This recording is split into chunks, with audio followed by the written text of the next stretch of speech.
I have a confession to make. But first, I want you to make a little confession to me. In the past year, I want you to just raise your hand if you've experienced relatively little stress. Anyone? How about a moderate amount of stress? Who's experienced a lot of stress? Yeah, me too. But that is not my confession. My confession is this: I'm a health psychologist, and my mission is to help people be happier and healthier. But I fear that something I've been teaching for the last 10 years is doing more harm than good, and it has to do with stress. For years, I've been telling people stress makes you sick. It increases the risk of everything from the common cold to cardiovascular disease. Basically, I've turned stress into the enemy. But I've changed my mind about stress, and today, I want to change yours. Let me start with the study that made me rethink my whole approach to stress. This study tracked 30,000 adults in the United States for 8 years, and they started by asking people, how much stress have you experienced in the last year? They also asked, do you believe that stress is harmful for your health? And then they used public death records to find out who died. Okay. Some bad news first. People who experienced a lot of stress in the previous year had a 43% increased risk of dying. But that was only true for the people who also believed that stress is harmful for your health. People who experienced a lot of stress but did not view stress as harmful were no more likely to die. In fact, they had the lowest risk of dying of anyone in the study, including people who had relatively little stress. Now, the researchers estimated that over the 8 years they were tracking deaths, 182,000 Americans died prematurely, not from stress, but from the belief that stress is bad for you. That is over 20,000 deaths a year. Now, if that estimate is correct, that would make believing stress is bad for you the 15th largest cause of death in the United States last year, killing more people than skin cancer, HIV, AIDS, and homicide. You can see why this study freaked me out. Here I've been spending so much energy telling people stress is bad for your health. So this study got me wondering, can changing how you think about stress make you healthier? And here the science says yes. When you change your mind about stress, you can change your body's response to stress. Now, to explain how this works, I want you all to pretend that you are participants in a study designed to stress you out. It's called the social stress test. You come into the laboratory, and you're told you have to give a 5-minute impromptu speech on your personal weaknesses to a panel of expert evaluators sitting right in front of you. And to make sure you feel the pressure, there are bright lights and a camera in your face, kind of like this. And the evaluators have been trained to give you discouraging nonverbal feedback, like this.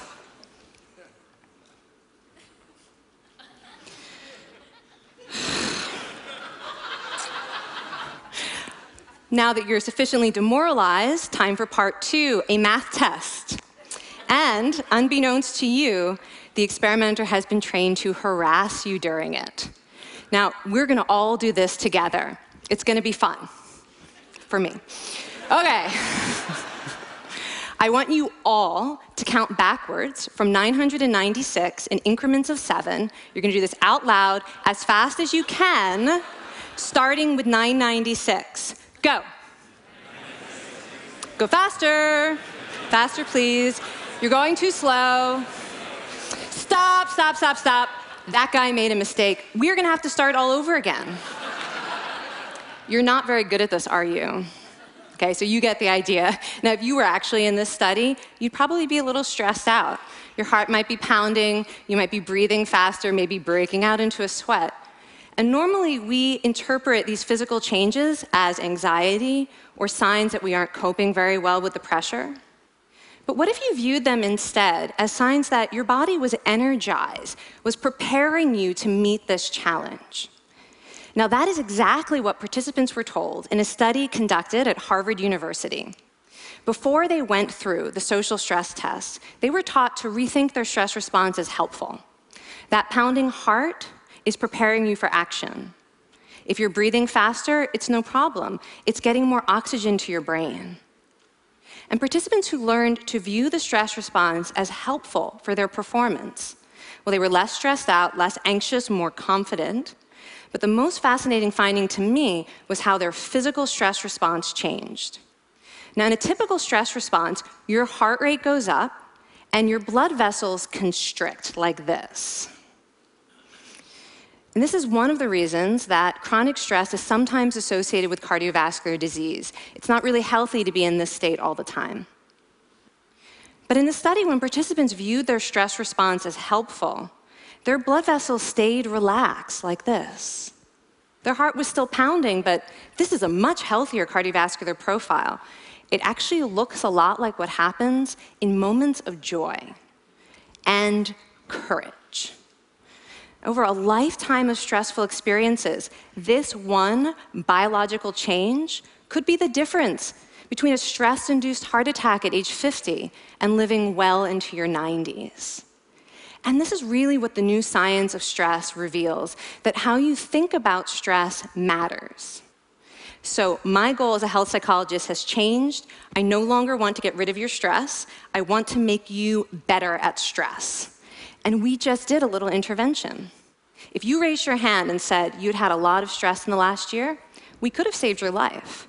Because hopefully the next time your heart is pounding from stress, you're going to remember this talk, and you're going to think to yourself, this is my body helping me rise to this challenge. And when you view stress in that way, your body believes you, and your stress response becomes healthier. Now, I said I have over a decade of demonizing stress to redeem myself from. So we are going to do one more intervention. I want to tell you about one of the most underappreciated aspects of the stress response. And the idea is this: stress makes you social. To understand this side of stress, we need to talk about a hormone, oxytocin. And I know oxytocin has already gotten as much hype as a hormone can get. It even has its own cute nickname, the cuddle hormone, because it's released when you hug someone. But this is a very small part of what oxytocin is involved in. Oxytocin is a neurohormone. It fine-tunes your brain's social instincts. It primes you to do things that strengthen close relationships. Oxytocin makes you crave physical contact with your friends and family. It enhances your empathy. It even makes you more willing to help and support the people you care about. Some people have even suggested we should snort oxytocin to become more compassionate and caring. But here's what most people don't understand about oxytocin. It's a stress hormone. Your pituitary gland pumps this stuff out as part of the stress response. It's as much a part of your stress response as the adrenaline that makes your heart pound. And when oxytocin is released in the stress response, it is motivating you to seek support. Your biological stress response is nudging you to tell someone how you feel instead of bottling it up. Your stress response wants to make sure you notice when someone else in your life is struggling so that you can support each other. When life is difficult, your stress response wants you to be surrounded by people who care about you. Okay, so how is knowing this side of stress going to make you healthier? Well, oxytocin doesn't only act on your brain, it also acts on your body. And one of its main roles in your body is to protect your cardiovascular system from the effects of stress. It's a natural anti-inflammatory. It also helps your blood vessels stay relaxed during stress. But my favorite effect on the body is actually on the heart. Your heart has receptors for this hormone. And oxytocin helps heart cells regenerate and heal from any stress-induced damage. This stress hormone strengthens your heart. And the cool thing is that all of these physical benefits of oxytocin are enhanced by social contact and social support. So when you reach out to others under stress, either to seek support or to help someone else, you release more of this hormone, your stress response becomes healthier, and you actually recover faster from stress. I find this amazing that your stress response has a built-in mechanism for stress resilience. And that mechanism is human connection. I want to finish by telling you about one more study. And listen up, because this study could also save a life.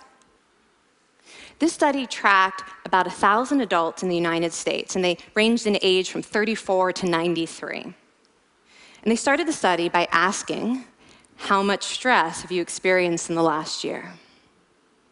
They also asked, how much time have you spent helping out friends, neighbors, people in your community? And then they used public records for the next 5 years to find out who died. Okay, so the bad news first. For every major stressful life experience, like financial difficulties or family crisis, that increased the risk of dying by 30%. But, and I hope you are expecting a but by now, but that wasn't true for everyone. People who spent time caring for others showed absolutely no stress-related increase in dying, 0. Caring created resilience. And so we see once again that the harmful effects of stress on your health are not inevitable. How you think and how you act can transform your experience of stress. When you choose to view your stress response as helpful, you create the biology of courage. And when you choose to connect with others under stress, you can create resilience. Now, I wouldn't necessarily ask for more stressful experiences in my life, but this science has given me a whole new appreciation for stress. Stress gives us access to our hearts. The compassionate heart that finds joy and meaning in connecting with others. And yes, your pounding physical heart working so hard to give you strength and energy. And when you choose to view stress in this way, you're not just getting better at stress, you're actually making a pretty profound statement. You're saying that you can trust yourself to handle life's challenges. And you're remembering that you don't have to face them alone. Thank you. Thank you.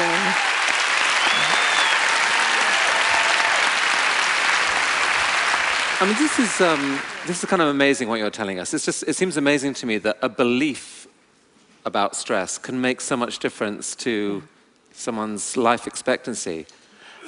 How would that extend to advice? Like if someone's making a lifestyle choice between, say, a stressful job and a non-stressful job, does it matter that which way they go, that it's equally wise to go for the stressful job so long as you believe that you can handle it in some sense? Yeah, and one thing we know for certain is that chasing meaning is better for your health than trying to avoid discomfort. And so I would say that's really the best way to make decisions, is go after what it is that creates meaning in your life, and then trust yourself to handle the stress that follows. Thank you so much, Kelly. Thank you. It's really cool.